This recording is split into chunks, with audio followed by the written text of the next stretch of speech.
Y seguimos acá en Nada que Ganar, seguimos acá por 1925live.com, seguimos acá en lo que es el Teatro del Globo, estamos acá en Marcelo Te Alvear, 1155. Seguimos con la poesía, hoy tenemos mucha poesía, ahora estoy con Alicia Salinas, ¿cómo estás? Hola, ¿qué tal? Buenas noches. Gracias por haber venido y vamos a estar hablando de Teoría de la Niebla, que lo que tiene es, siempre por supuesto una obra es bienvenida, pero más aún si de pronto... es como resultado de un galardón, de un premio, ¿no? Porque hay como, si se quiere, una doble virtud o un doble mérito en el sentido siguiente. La artista cuando escribe, por supuesto que está en una búsqueda personal. Pero está genial, imagino, ahora nos dirás, cuando esa búsqueda personal coincide con la mirada de un jurado, con la mirada de gente que de pronto está en una recepción de obra y da la posibilidad de que a uno lo lean, obviamente a partir de la publicación del libro. Sí, sobre todo porque esta editorial, que es rosarina, que tiene 10 años, se llama Baltasara, pero edita a gente de Buenos Aires también. El procedimiento que tienen la mayoría de los casos para elegir las obras de distintos géneros, porque no es solamente de poesía, es hacer convocatorias anuales, o 2 por año, ponele, y bueno, y así va seleccionando. Entonces para mí fue la posibilidad de publicar, nada más y nada menos, en un año tan crítico en la Argentina. Eso me llenó de alegría porque no lo esperaba tan pronto. Yo había publicado Tierra por La Mariposa y la Iguana, que es un sello de Buenos Aires, porque yo soy rosarina. Sí, las conozco porque vinieron, las entrevisté en la radio Emergente, previo a lo que era la FETA, las chicas de a Dafne Pidemund y Leticia Hernando. Bueno, este conjunto de poemas ya venía empujando, digo yo, desde hacía mucho tiempo, aunque se terminó de configurar en el último año. Creo que era debido a que entre el segundo y el tercer libro pasaron unos 8 años, que ya ahí sí, me parece medio mucho, porque uno va cambiando de tono, ¿no? De atmósfera, de temáticas.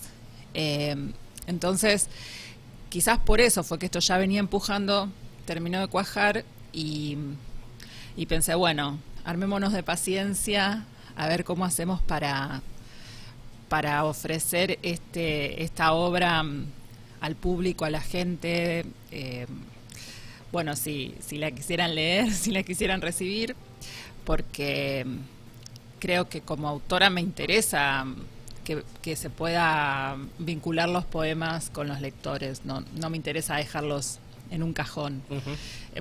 Digo, cada uno elige la manera que quiere de relacionarse con la poesía. A mí me parecía en este momento que ya tenía un libro y bueno, y que me parecía importante también ponerlo en contacto con un otro y que pueda completar su sentido y que pueda ahí como volver algo, un eco. Y entonces lo presenté a la convocatoria de Baltasara y fue seleccionado junto con otro poemario de otra escritora rosarina. Se presentó en octubre, el 10 de octubre, hace poquito, y sí, el de Clarisa Vitantonio el 9 de noviembre. Ahí va, muy bien. ¿No te molesta lo del auricular? Fíjate que este auricular lo tenés dado vuelta. Se lo digo porque justo se ve que está dado vuelta, por eso lo digo. Si no se estuviese mirando, no le diría nada, está perfecto. Genial. Yendo ya a lo que es el libro, estuvo buenísimo toda esa parte previa de lo que es una obra, porque siempre hay como muchas inquietudes y además a la hora de explicarnos la parte previa nos explicaste un poquito de tu vínculo con la poesía, ¿no? Uno cuando escribe, cuando escribe, si lo está dejando registrado es que en algún punto quiere que se lea, ¿no? Porque si no tal vez queda en la mente de uno o queda dentro de la intimidad de uno, más allá de que igual hay diarios íntimos. Y ya yendo a lo que es el libro, vamos a indagar un poquito por el libro. Estuvo muy copado haberlo leído, fueron momentos de varios hallazgos y de cosas interesantes para poder charlar.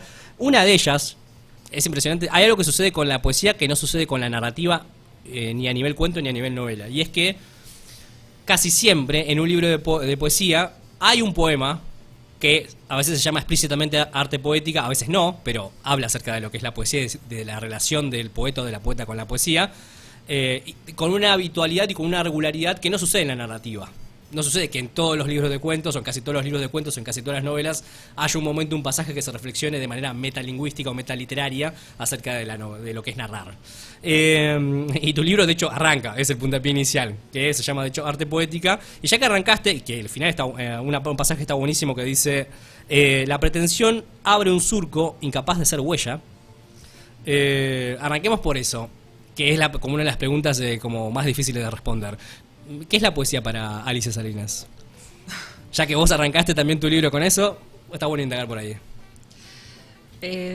Sí, creo que el libro empieza en un lugar de oscuridad, de silencio, donde hay mucha negrura, lo negro volviéndose más negro.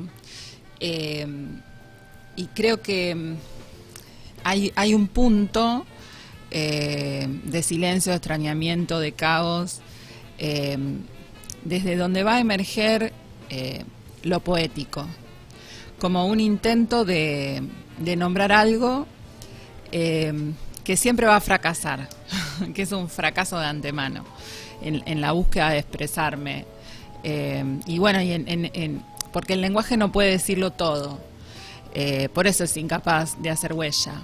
Y a su vez es lo que le está pasando a esta mujer que habla, esta voz femenina, a cómo se posiciona esta voz, ¿no? Que siente impotencia, que le cuesta expresarse, que le está pasando algo, pero tiene muchos dilemas, tiene muchas preguntas y por eso teoriza, ¿no? Por eso se busca en lo mental explicaciones para una experiencia que está atravesando y bueno, hasta que al final, no al final del libro, no en términos de proceso hay algo que estalla y varía la voz, varía el tono.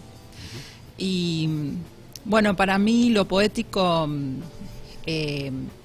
podría ser eso, no lo esfuerzo, no me esfuerzo a escribir poesía, es algo que me pasa. De hecho, pienso que quizás algún día no me pase más. Ojalá que me siga sucediendo las ganas, el deseo, la necesidad de escribir. De leer, sí, eso siempre, porque es más voluntario, pero yo no me siento explícitamente a escribir un poema. Y ni siquiera a corregirlo. Creo que, no sé, cuando tengo ganas o cuando algo pasa, hay un estado, no sé si decir un estado de gracia porque suena muy grandilocuente, pero hay cierta predisposición a hacerlo. Y por eso me parece maravilloso, porque está por fuera de cualquier cálculo del orden tradicional del trabajo, ¿no? Uh-huh. No tiene medida. Claro, una rutina de 8 horas por día sería algo tal vez difícil de encajar o de encasillar a la poesía, al acto poético. No, nada que ver. Digo 8 por decir, bueno, la que sea, pero supongamos incluso 3 horas por día. De todas maneras, tampoco me gusta así como ser muy, no sé si la palabra es predictiva, categórica, en el sentido de que, bueno, esto se tiene que hacer así o se tiene que hacer asá. Para mí es así, y existe la diversidad, y que cada uno haga lo que pueda, lo que le salga, lo que necesite. Pero sí, trabajo mucho desde chica y considero que la poesía es un oficio, pero que va por otro camino, tiene otros tiempos, tiene otros espacios. Uh-huh. No, creo que no hay que jactarse de tardar muchos años en hacer un poema, ni que hay que jactarse de decir, ay, lo acabo de terminar y ya está. Un equilibrio entre pronto y demasiado tarde, ¿no? A veces sale así, de un tirón, que es raro que salga un poema que te conforme totalmente. A lo mejor en ese momento sí, pero generalmente alguna palabra, algún signo de puntuación, algo va a cambiar. Uh-huh. Y está bien. Y a veces hay poemas que demoran. Por eso yo digo que yo le agradezco a algunos poemas que me hayan tenido paciencia. Nos tenemos paciencia mutuamente. Claro, que no terminaban de madurar o no te terminaban de convencer hasta cierto tiempo. Exacto. Recién mencionabas en lo que decías que es una voz femenina, claramente femenina, y en muchos aspectos está interesante porque aparece ese posicionamiento en lo que es ser mujer, en lo que es la declaración de la culpa y de cómo la culpa se le impone, se le quiere imponer a la mujer, ¿no? Al rol de la mujer de tener determinadas culpas. Aparecen en algunos de los primeros poemas, y en Estado de Alerta también aparece la nena que tiene la culpa de decir algo, ¿no? Entonces está como presente, uno ve ese lugar de cuestionamiento de lo que es, sin que sea explícitamente y tan directamente a lo largo de todo el libro, un cuestionamiento acerca del patriarcado, pero está presente en lugares muy puntuales y de manera sutil. Esta voz enunciante, que además de indagar por el lenguaje, es un libro que indaga mucho por el lenguaje. Muchos poemas tienen un momento en el que mencionan las palabras o dinámicas de lo que es el discurrir de las palabras, pero también tiene una conciencia social. Está como ahí presente, cuestionando cosas que se le imponen a la mujer. Sí, cuestiona el rol que tenemos las mujeres en determinadas relaciones, en lo doméstico, porque hay una casa, ¿no? Esta mujer habla desde una casa, viste que aparece la cocina también, pero no, porque todo el tiempo estamos en la cocina, pero aparece el jardín, y como un arquetipo de una situación que genera malestar y que genera frustración. Incluso cuando no se rompen los platos en la alacena, porque hay un poema que dice: ya no se rompen los platos, ya no entra la pimienta en los ojos, pero igual se llora. O sea, cuando todo parece perfecto para el afuera, las mujeres están sufriendo por el lugar de subordinación en el que el sistema patriarcal las coloca, y por eso hay un interjuego entre el silencio y la palabra, porque a veces el silencio es una estrategia de supervivencia en una casa que es un territorio con víctimas y victimarios. Entonces esta mujer, por esta voz femenina que está viviendo toda esta situación, toda esta nube, toda esta niebla que la confunde, también siente culpa. Bien, sí. Y siente culpa por la lucidez que va tratando, que va entreviendo, y siente culpa por quedarse quieta también. Uh-huh. Y bueno, es como que son pasajes bastante densos. Uh-huh. Decías la palabra lucidez, ¿no? Y me parece que una de las cosas que este poema, que se llama Señal, se titula Señal, creo, si no recuerdo mal, en algún punto también define la poesía sin que sea directamente un arte poética, en el sentido, es este poema en el cual se sale una uña y a partir de ahí se hace toda una profundización de las implicancias que podría ser ese corte de uña y lo que se pueda resignificar. Y en algún punto la poesía es eso, ¿no? También, y cómo está trabajado también en el libro. Este va a ser zoom en detalles, en cuestiones muy nimias y muy mundanas, y tratar de encontrarle todas las implicancias y todas las cosas que atraviesan a partir de su contexto. Sí, yo creo que en un momento todo se torna problemático, inclusive que se quiebre una uña. Uh-huh. Cuando se está atravesando un momento de tensión, todos los estados de malestar, de tristeza, de desazón que se asocian a ese momento, hacen que una cosa que parece nimia se transforme en un drama, porque es como un drama silencioso, pero a su vez es el momento en el que algo se está gestando, lo nuevo se está gestando, inclusive en la decadencia. Esa decadencia implica que va a haber otra cosa, porque el silencio se va a terminar, porque va a haber una voz que se va afirmando, va a haber pequeñas redenciones a través del libro, pero no desde la soberbia, no desde me la sé toda, ahora como sufrí aprendí todo esto, tomá, te la cuento. Sí. Y algo... Sí, perdón. La voz va adquiriendo firmeza, pero me parece que no desde un lugar de superación, sí de aceptación de un duelo, pero no de estoy superada y te cuento una receta para ser feliz, que eso es otra cosa que también está mucho en la cultura, ¿no? Uh-huh. Sí, como hacer la bajada de línea y decir, bueno, te cuento cómo es la cosa. Algo que está en el libro va un poquitito de la mano de lo que estabas diciendo, y está bueno ahí que nadimos también por ahí. ya va desde el título, Teoría de la Niebla, y uno va encontrando varios poemas encabezados con teoría de la gravedad, teoría de la mentira, etcétera, etcétera, que tienen este encabezado que a uno lo primero que asocia cuando dice teoría de tanto, bueno, las ciencias, ¿no? Como como te estoy contando, esto es decir, te estoy contando una verdad. Acá, a partir de acá, como es una teoría, es algo que pretende ser verdad y que a partir de ciertas contrastes con la realidad podrá ser o no, pero pretende, es como su objetivo es finalmente eso. ¿Cómo surgió esta idea de que en un poemario, encabezando un poema, aparezca esto de teoría de tal, teoría de aquello? Y que en algún punto sí encuentro la conexión en algo que sí tienen muchos puntos de contacto. Uno de ellos es la poesía y la ciencia, que es que la ciencia se pregunta cosas. Y en el poemario hay muchas preguntas punzantes. De hecho, ahora a lo último voy a indagar por una que particularmente me llamó la atención. Entonces ahí sí encontré un punto de contacto fuerte. Sí, en realidad el libro se llamaba Última Niebla, cuando yo lo presenté al concurso. Porque hay un poema que se llama Teoría del Silencio, que dice que hay una niebla que envuelve, pero ya es la última. Y en ningún momento dice esto, última niebla, pero también me gustaba esa idea, ¿no? Sí, hubo niebla, pero ya se terminó, o era la última. Y después, hablando con la gente de la editorial, veíamos que La Última Niebla es una novela que escribió una autora chilena en 1931, María Luisa Bombal. Entonces, de hecho, si lo googleás, te salen todas las cosas de la novela.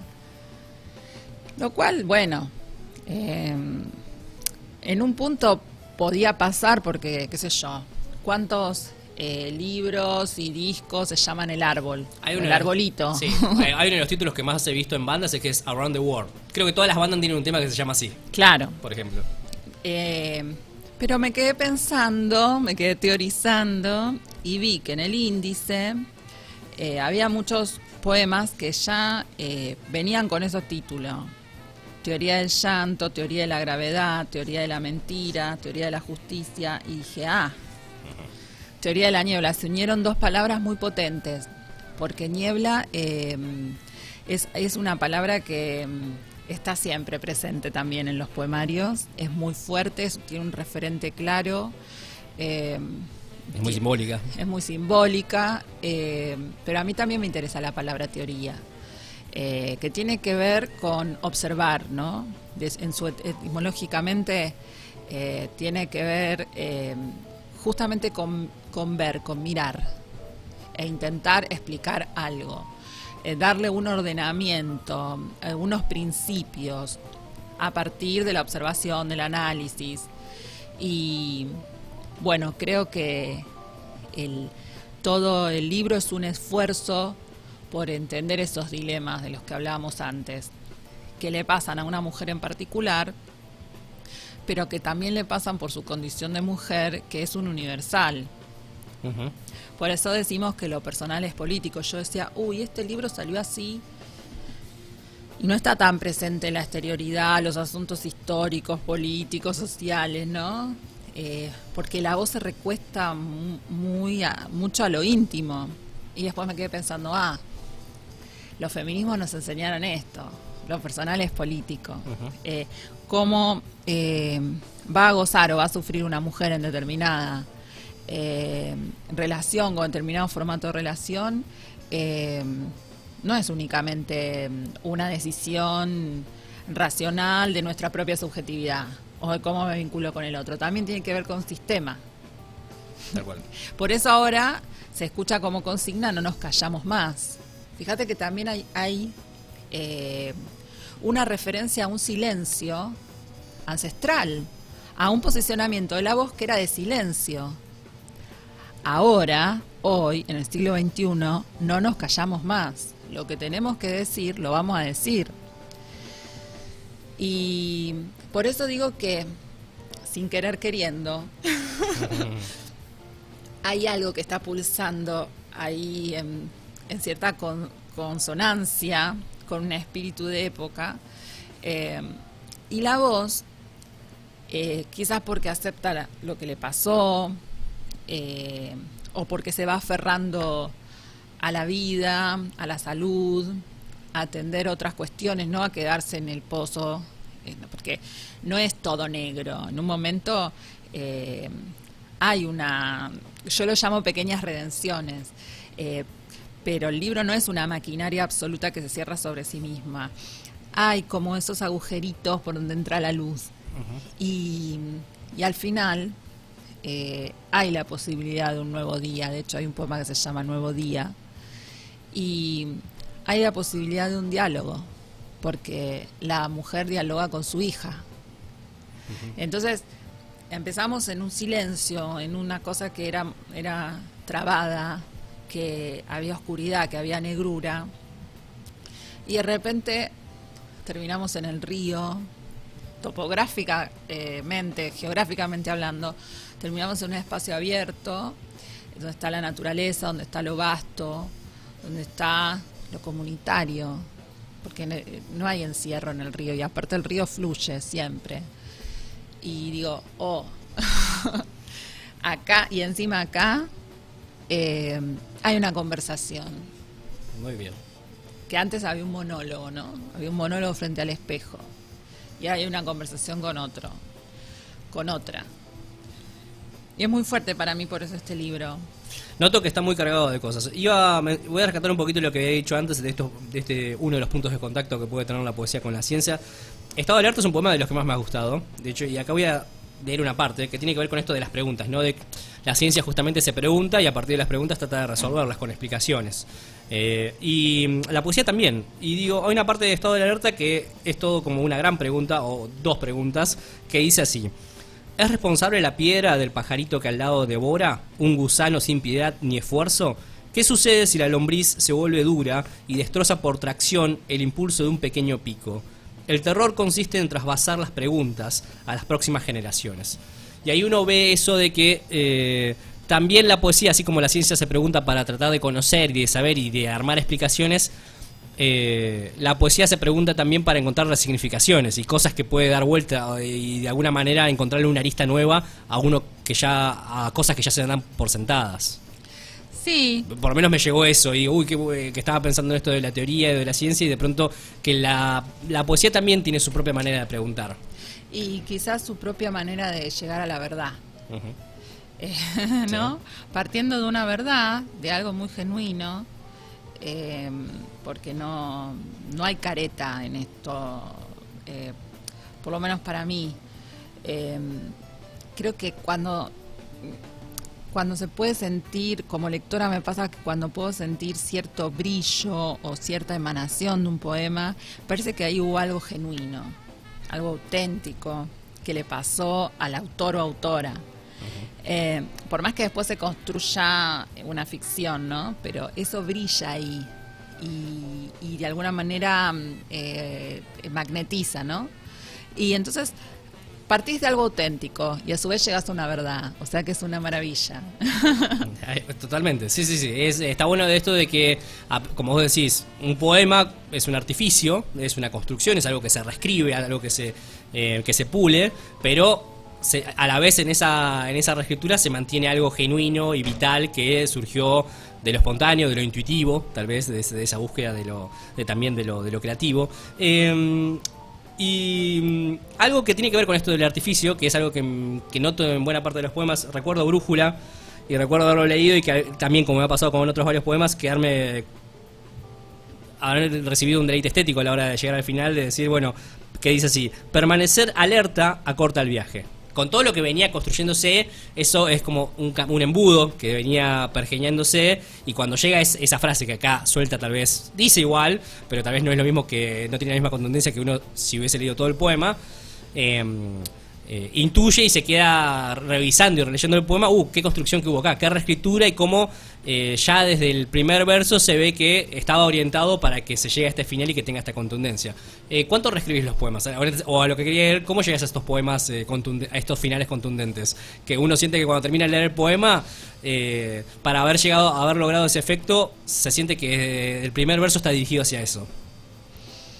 No sé si lo puedo lograr siempre. A veces bueno, ahora ya sigo escribiendo otras cosas. No digo que estoy escribiendo otro libro porque no, sonaría muy pretencioso, pero sigo escribiendo. Me parece que hay un tono, hay algo, hay un camino abierto, que ya lo vislumbro, digamos, pero todavía estoy acá con Teoría de la Niebla, estoy con la niebla encima. Y bueno, a veces siento que estuve cerca de decir algo, pero no me cierra el principio o no me cierra el remate. Y entonces lo dejo ahí como, no sé, después lo seguiré leyendo y lo cambiaré o lo acortaré, porque a veces sale más largo el poema y en realidad, no, terminaba acá. Pero el momento cuando lo acabo de escribir, a veces no me doy cuenta cómo achurarlo. Pero sí, generalmente lo voy a achicar más que agrandar. Vas orientada a la concisión en general. Sí. La arquitectura, ¿no? En la arquitectura, cuando ya sí, lo estás trabajando. Bueno, hemos hablado de Teoría de la Niebla y algo que está genial es poder